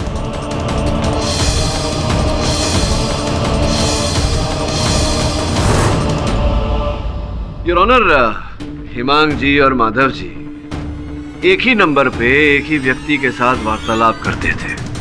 सोचने वाली बात यह है कि 1 वर्ष पूर्व से हेमांग जी इस नंबर पे वार्तालाप करते थे और कुछ 15 दिन पहले से ही माधव जी उस नंबर पे वार्तालाप करने लगे। जिस व्यक्ति का ये नंबर है your honour mister Ranjan Prasad ji, वो इस समय यहाँ उपस्थित है। मैं अनुरोध करूंगा अदालत से कि उन्हें अदालत के अंदर बुलाया जाए। इजाजत है। रंजन जी कृपया अदालत को बताएं कि अपने व्यवसाय के बारे में क्या करते हैं आप?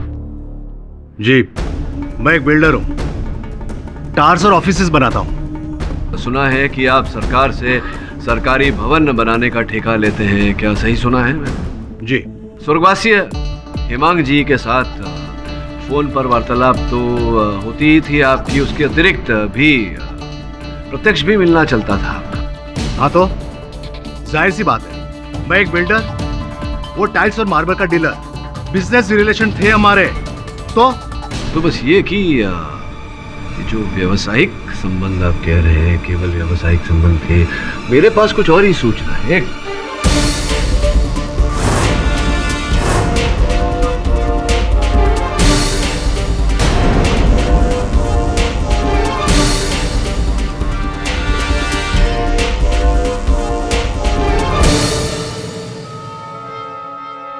हाल में 15 लाख रुपए आपने दिए थे हेमांग जी को। कैसा बेहुदा सवाल है। मैं अगर उससे माल खरीदता हूँ तो उसका पैसा तो चुकाना ही पड़ेगा ना। मुफ्त में कोई माल नहीं देता। बिल्कुल बिल्कुल, there's nothing like a free lunch। लेकिन ये देखिए, माल तो केवल 5 लाख रुपए का रिसीव किया था आपने, उसके लिए 15 लाख रुपए आपने दिए। कहीं आपके आदमियों से भूल तो नहीं होगी माल गिनने में? Objection your honour. कोई कितने का माल कितने में बेचता है वो पर्सनल इशू है। ये मिस्टर हेमांग और रंजन जी की आपस की साठगांठ है। योर ऑनर, रंजन जी और हेमांग जी के बीच की साठगांठ में अदालत को विस्तार में समझाता। वास्तविकता में हेमांग जी मार्बल और टाइल के व्यापारी थे ही नहीं, वो रंजन जी के मोहरे थे।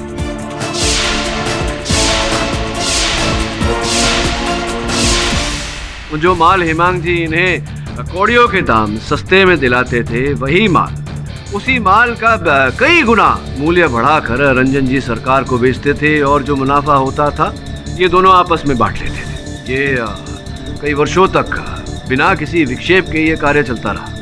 फिर अचानक कुछ महीनों पहले दोनों के बीच मनमुटाव हुआ, बात मारने मरने तक पहुंच गई। क्यों रंजन जी, मैं सही कह रहा हूँ या मैं सही कह रहा हूँ? जी, ऐसी कोई बात नहीं थी। अब धंधे में ऐसे छोटे मोटे मनमुटाव तो होते ही रहते हैं। अब इसका मतलब ये नहीं कि हेमांग को मैंने मारा है। इसका मतलब ये थोड़ी है कि जान की धमकी दे दें किसी को। नहीं, छोड़िए ना, छोड़ी बात। ये बताइए, ये जो माधव है, हैप्पी डाइन रेस्टोरेंट का जो वेटर है, उनके साथ बड़ी घनिष्ठ मित्रता हो गई आपकी? मतलब वार्तालाप होती रहती थी आप दोनों के बीच, क्या कारण था? किस बारे में वार्तालाप होती थी? अब वो मैं एक बार हैप्पी डाइन रेस्टोरेंट में गया था, तो वेटर माधव मेरे पास आया और कहने लगा कि वो वेटर की नौकरी छोड़ना चाहता है। कोई अच्छी नौकरी तो मैं उससे बताऊं, इसलिए मैंने मेरा फोन नंबर उसे दिया। ने केवल उसे नौकरी नहीं दिलाई, आपने उसे ये एक मिनट में देख लूं जरा, 5 लाख रुपए भी दिया आपने। 5 लाख रुपए, क्या बात है। मतलब इतना उपकार आपका एक वेटर पे, आपने न केवल उसे नौकरी ढूंढ के दी, आपने 5 लाख रुपए उसके अकाउंट में ट्रांसफर भी किए। क्यों?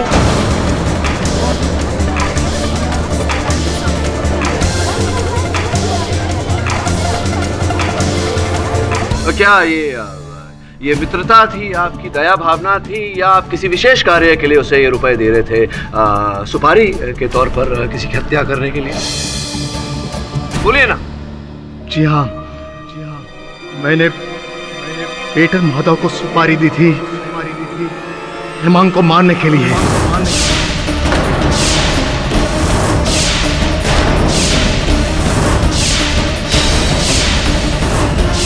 हेमांग ने मेरा जीना हराम कर दिया था।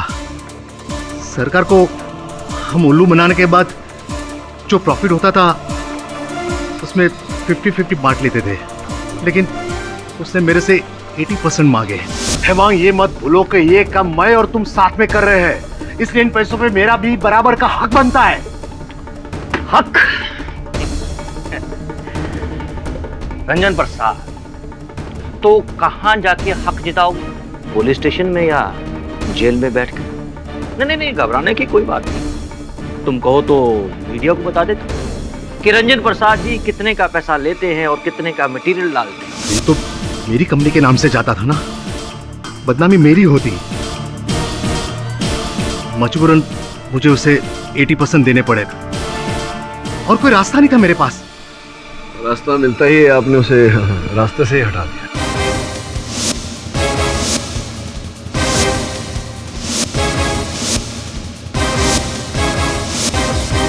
बोलिए ना, आप तो सत्य बोलिए। जी हाँ, मैं जानता था कि हेमांग अक्सर हैप्पी डाइन रेस्टोरेंट में जाता था और ये माधव वेटर ही उसे ड्रिंक्स सर्व करता था। इसलिए माधव को पैसे देकर मैंने उसके ड्रिंक्स में जहर डालने के लिए मना लिया। मैंने हेमांग साहब को नहीं मारा सर, वो तो 5 लाख की लालच में मैंने रंजन साहब से झूठ बोला था।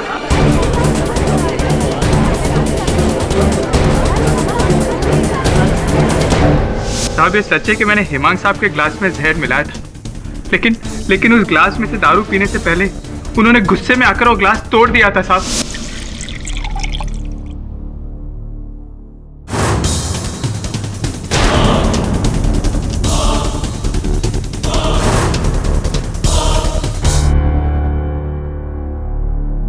वेटर जी सर।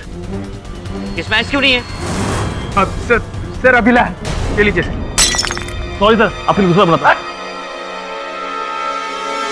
माँ कसम, मैं सच कह रहा हूँ। वहां पे जितने भी लोग थे आप उनसे पूछ सकते हैं। अब मेरे मैनेजर साहब जिन्होंने मुझे डांटा था, आप उनसे भी पूछ लीजिए।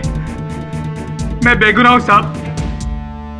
मिलॉर्ड, माधव ने तो अपनी बेगुनाही साबित कर ली, लेकिन बचाव पक्ष अभी तक अपनी मुवक्किल को बेगुनाह साबित नहीं कर पाया। योर ऑनर, अभियोग पक्ष भी अभी तक ये प्रमाणित नहीं कर पाई है कि मेरी मुवक्किल दोषी है। सिर्फ डिफेंस ही नहीं, प्रोसिक्यूशन भी कोई ठोस सबूत या गवाह पेश नहीं कर पाई जिससे यह अदालत किसी नतीजे पर पहुंचे। यह अदालत दोनों पक्ष को पुख्ता सबूत और गवाह पेश करने की हिदायत देती है। तब तक के लिए यह अदालत स्थगित की जाती है। The court is adjourn. बोले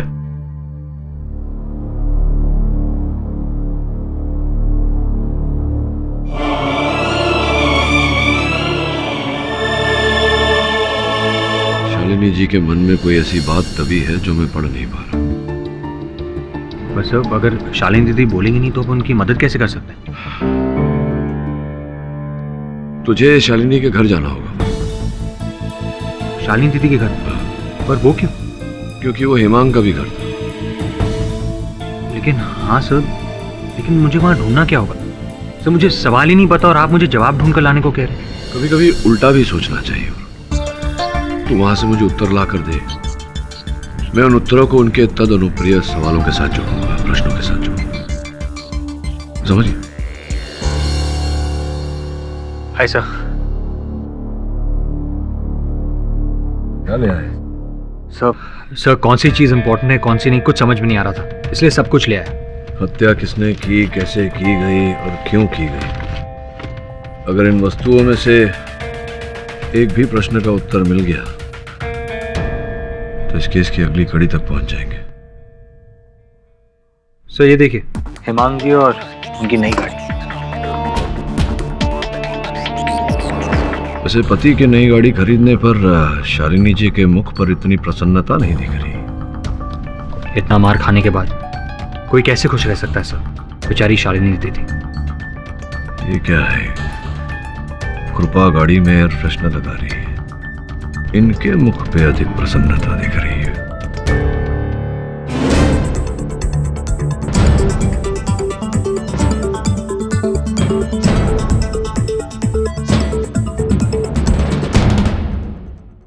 जितनी भोली तेरी शालिनी दीदी लगती है वरुण, उतनी है नहीं।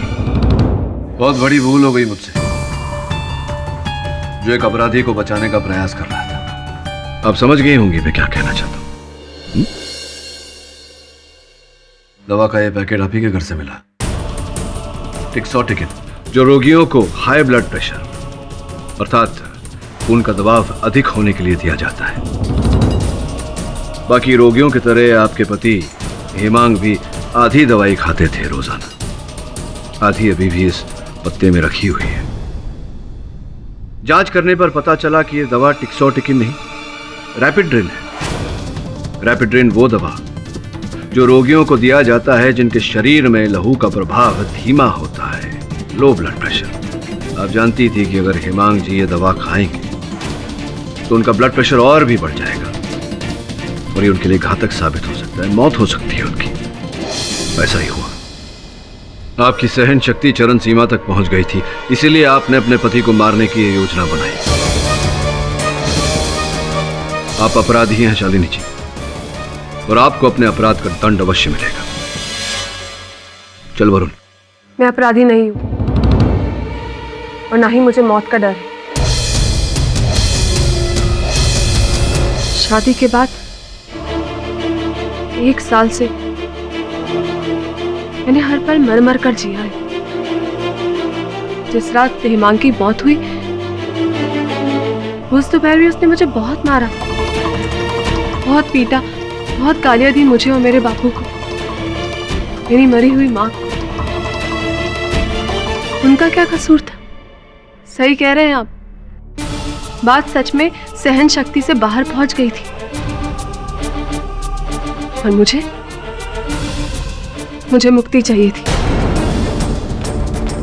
तलाक लेती तो गांव में बापू की बदनामी होती, तो ये रास्ता बचा था मेरे पास।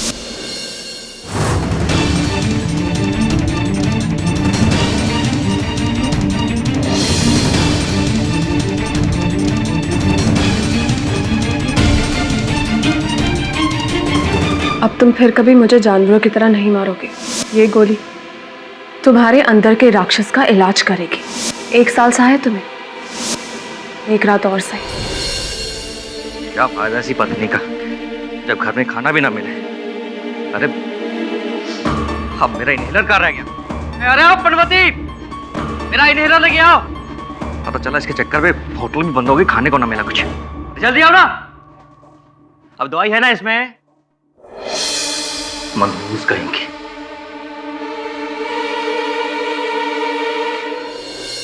एक्सीडेंट की खबर मिलने के बाद मैं फौरन हॉस्पिटल पहुंची। इससे पहले कुछ समझ पाती पुलिस ने मुझे गिरफ्तार कर लिया था और मैंने अपने आप को अपने नसीब के हवाले कर दिया। आप झूठ बोल रही हैं। आपने पूरी गोली बदल दी थी। घर से निकलने से पहले हेमांग जी ने आधी गोली खाई और आधी गोली पैकेट में रख दी। मैंने आधी गोली ही रखी थी। सच बोल रही हैं ये वरुण। अगर पूरी गोली रखनी होती तो पत्ते के पीछे का फॉइल तोड़ना होता, लेकिन ये टूटा हुआ नहीं है, आधी गोली रखी थी इन्होंने।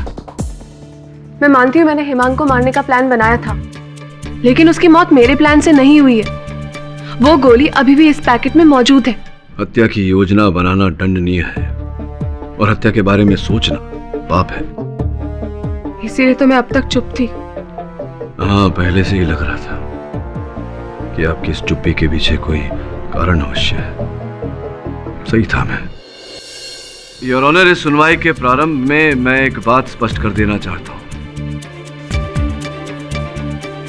मेरी मुवक्किल शालिनी जी ने अपने पति को मारने का षड्यंत्र रचा था।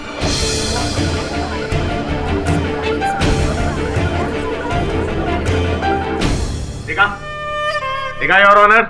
हाँ, मैं तो कीधु तू तो हारी गया ने केडी बापू। ऐसा ऐसा मैंने केवल इतना कहा है कि शालिनी जी ने अपने पति को मारने की योजना बनाई थी, ये नहीं कहा कि इन्होंने अपने पति की हत्या की है। केडी साहब, जब योजना बनाई तभी तो खून हुआ ने। जी नहीं, अंतर है। हत्या किसी और ने की है। मिस्टर पाठक, साफ साफ कहिए। योर ऑनर, शालिनी जी के पति इन पर शारीरिक और मानसिक अत्याचार कर रहे थे। जब इनकी सहन शक्ति टूटी तो इन्होंने अपने पति को मारने की योजना बनाई। जो दवा की गोली प्रतिदिन हेमांग जी खाते थे अपने रक्त के बहाव को धीमा करने के लिए, उसके स्थान पर अलग गोली रखकर ये उन्हें मारना चाहते थे।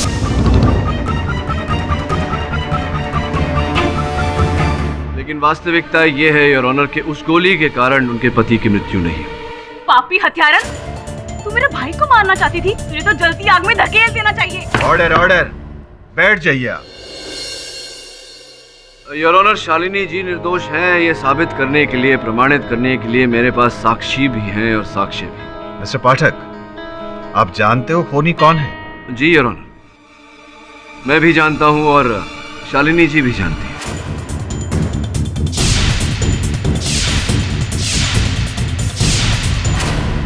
मुझे एक बात बताइए, अगर शालिनी जी को पता है कि खूनी कौन है तो फिर वो चुप क्यों रही? और चुप रही योर ऑनर तो उसमें उनका फायदा क्या?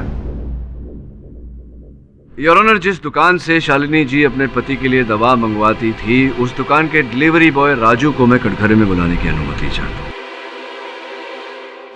राजू भाई, जिस दुकान से शालिनी जी दवा मंगवाती थी, आप उसी दुकान में काम करते हैं? जी सर। तो जब जब शालिनी जी दवा मंगवाती थी, आप ही दवा पहुंचाने जाते थे इनके घर? जी शायद सर, एक्चुअली बहुत जगह मैं डिलीवरी देने जाता हूँ तो ठीक से मुझे याद नहीं। ये याद है कि जिस दिन घटना हुई उस दिन जब वो इनहेलर की पट्टी मंगवाई थी शालिनी जी ने, आप गए थे या नहीं, याद होगा आपको? सर मैंने अभी आपसे कहा मुझे ठीक से कुछ याद नहीं है। ये तो अवश्य याद होगा कि आप किस प्रांत के वतनी हैं? गुजरात। गुजरात में कहाँ? जामरावल गांव। जामरावल गांव, अरे अद्भुत बात है, शालिनी जी भी वहीं की है।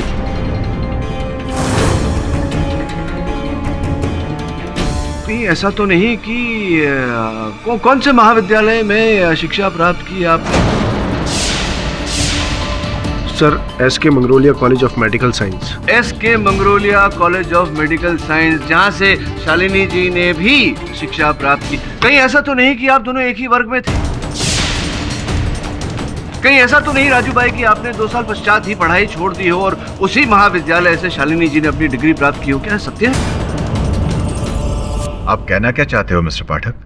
अदालत को ये बताना चाहता हूँ योर ऑनर कि राजू जी और शालिनी जी एक ही प्रांत के हैं, दोनों एक ही विद्यालय में एक साथ पढ़ते थे, एक ही वर्ग में।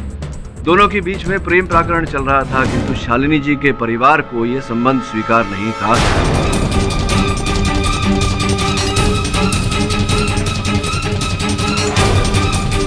और यही कारण था योर ऑनर के शालिनी जी ने राजू के साथ अपना संबंध तोड़ा, हेमंत त्रिवेदी के साथ प्यार रचाया और यहाँ मुंबई चली आई रहे। राजू भाई, राजू जी आप कब आए? सर लगभग 3 महीने पहले। 3 महीने पहले? मतलब मुंबई आते ही आपने उसी क्षेत्र में नौकरी ढूंढ ली, काम ढूंढ लिया जहाँ शालिनी जी रह रही?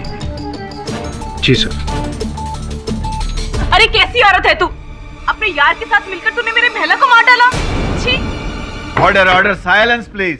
नहीं जज साहब, मैंने हेमांग को नहीं मारा और ना ही मेरा राजू के साथ कोई रिश्ता है।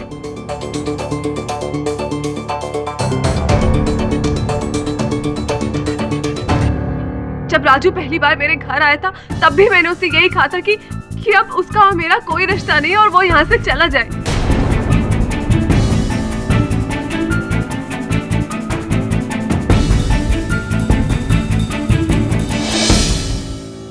सही कह रही हैं शालिनी जी सर।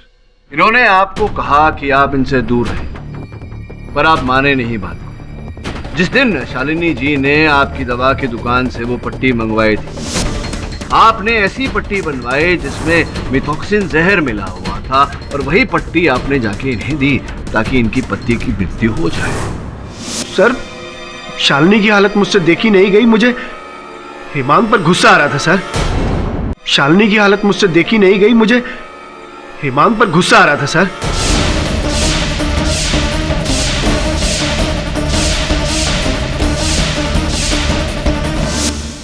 शालू ये तुम्हारी दवाइयाँ।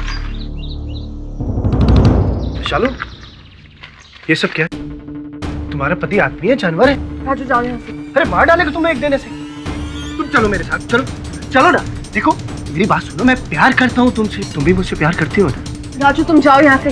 मेरे सवाल का जवाब नहीं, तुम समझो। शादीशुदा हूं मैं, अब भूल जाओ मुझे, जो दोबारा यहाँ पर मत आना, तुम्हारा मेरा कोई रिश्ता नहीं है। चलो एक बार मेरी बात सुनो, सुनो ना। सर मैं शालू से प्यार करता हूँ, बस इसीलिए उसे बचाना चाहता था सर। लेकिन आपने तो फंसा दिया शालिनी जी को।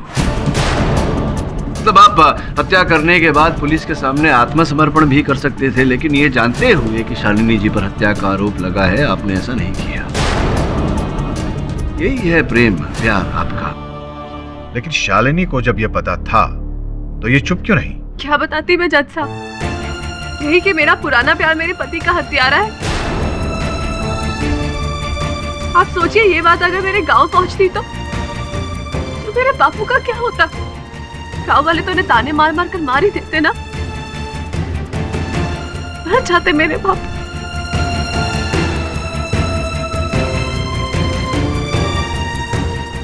मर जाते वो। सर मुझसे गलती हुई है, मैं मानता हूँ। योर ऑनर, राजू अदालत में अपनी भूल मान चुका है और मैं राजू की बात से सहमत हूं कि ये हत्या उसने नहीं की, क्योंकि हेमांग जी की मृत्यु मिथॉक्सिन विष के कारण नहीं हुई है। ये शुवलिया, तो फिर किसकी वजह से हुई है? किसने मारा है उन्हें? मिलोड, ये एक मर्डर का केस है और मिस्टर केडी अपनी मुवक्किल को बचाने के लिए मनगढ़ंत कहानी बना रहे हैं। आपके पास शालिनी के खिलाफ कोई सबूत या गवाह है?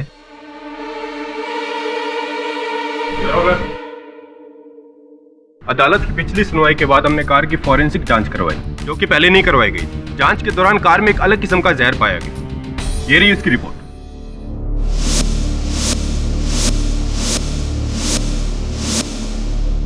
जैसा कि मैंने पिछली सुनवाई में स्पष्ट किया था योर ऑनर कि हेमांग त्रिवेदी जी की मृत्यु मिथॉक्सिन जहर के कारण नहीं योर ऑनर,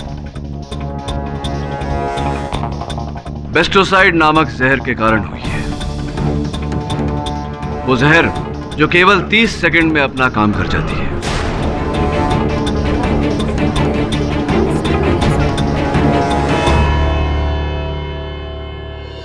यह अदालत लंच ब्रेक के बाद कार्यरत होगी।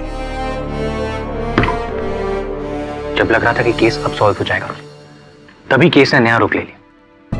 30 सेकंड में मौत हो जाए, ऐसा बेस्टोसाइड जहर हेमांग जी के शरीर में पहुंचा कैसे? 30 सेकंड उल्टी दिशा में सोचते हैं। ये बता कि मृत्यु से 30 सेकंड पहले हेमांग जी क्या कर रहे थे, कहाँ थे? अपनी कार में। नहीं, शायद कार पार्किंग लॉट में थे।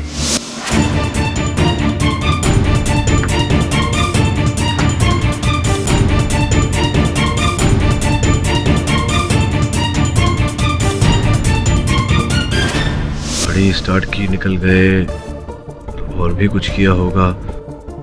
कांच ऊपर किए होंगे, एसी चलाया होगा, इत्यादि इत्यादि इत्यादि। Right sir. जो तस्वीरें ली थी हेमांग जी ने अपने कैमरा पे, ये थी जो हेमांग जी के कैमरा से ली गई थी? जी हाँ सर।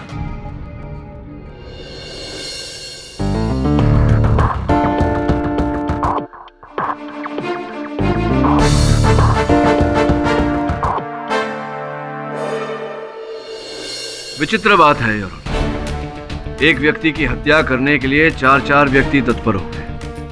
बहुत कुकर्म किए होंगे हेमांग जी ने, जो इन लोगों के मन में उनके लिए इतनी घृणा पैदा हो गई। सर्वप्रथम राजू, जिसने इनहेलर की दवा में विष मिलाकर उन्हें मारने का प्रयास किया। द्वितीय वेटर माधव, जिन्होंने उनके शराब में विष मिलाकर उन्हें मारने का प्रयास किया। तीसरी उनकी अपनी पत्नी शालिनी, और चौथा को?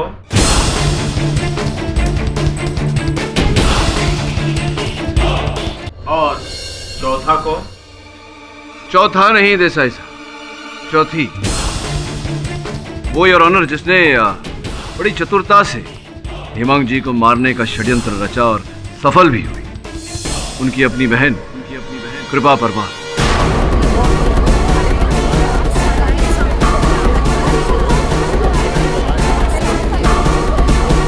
Order order, silence in the court please. मुझे क्यों?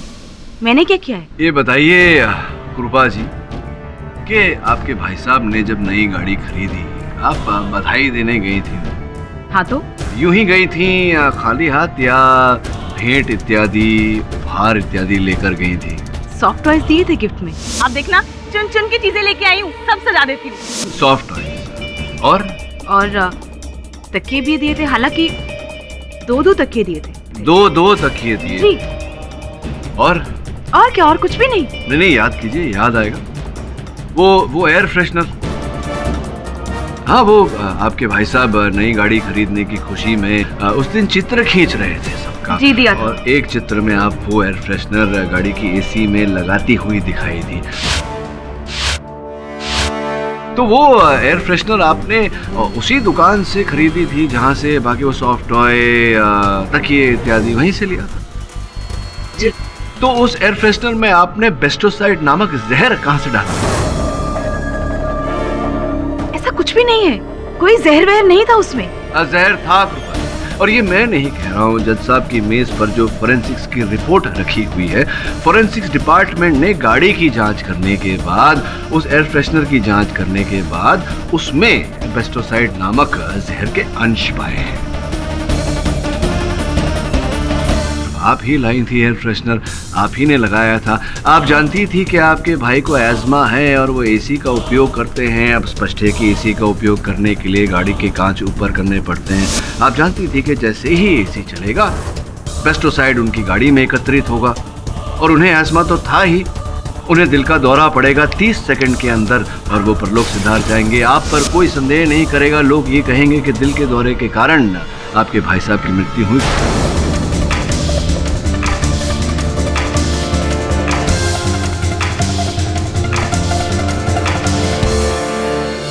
किंतु अब भूल गई कि दुर्घटना के बाद मृत शरीर का पोस्टमार्टम किया जाता है और जहर पाया जाएगा उनके मृत शरीर में, जिसके कारण हम सब यहाँ अदालत में एकत्रित हुए हैं। बड़ी चतुराई से आपने ये षड्यंत्र रचा, सफल भी। केवल ये नहीं जानता मैं कि क्यों आपने किया, आपके भाई साहब को मारने के पीछे आपका उद्देश्य क्या था। कृपया बताएंगी जज साहब को कृपा जी। वो तो सिर्फ एक नाम का भाई था, असल में वो एक नंबर का स्वार्थी इंसान था। मेरे चाचा परेश त्रिवेदी ने संतान थे। उन्होंने अपनी करोड़ों की जायदाद मेरे और हेमांग के नाम करनी थी, पर उनके देहांत के बाद मुझे ये पता चला कि सारी जायदाद हेमांग के नाम कर दी गई थी। देखो बेटा, अगर आज मैं तुम्हें ये सारी बात नहीं बताऊं तो ये ठीक नहीं होगा। दरअसल जैसा तुम सोचती हो वो पूरा सच नहीं है। ये ठीक है कि परेश ने हेमंत के नाम प्रॉपर्टी की, लेकिन बेटा पहले वो तुम दोनों को आधा आधा देना चाहते थे।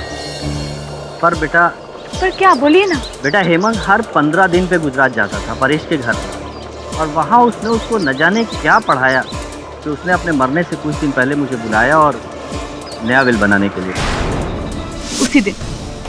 उसी दिन मैंने ठान लिया कि इसे मैं जान से मार दूंगी।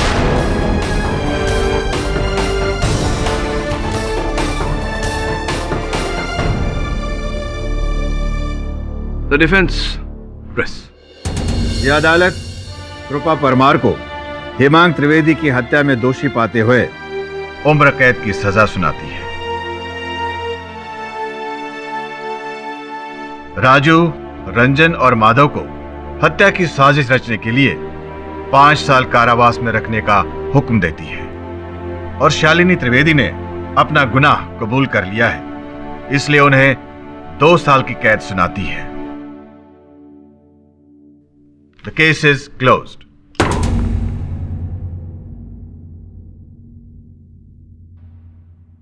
देसाई साहब जी, आपके घर का पता जरा मुझे एसएमएस कर दीजिएगा। क्यों? क्या है कि ये जो बार बार आप चिपकाते रहते हैं, थूक से बड़ी गंदी आदत है। मैं आपको गोंद की बोतल भेजूंगा, वो एक ही बारी में चिपक ही जाएगा। क्यों है? ठीक कह रहा हूँ। ऐसे और भी मजेदार वीडियो के लिए हमारे चैनल को लाइक, शेयर और सब्सक्राइब करें।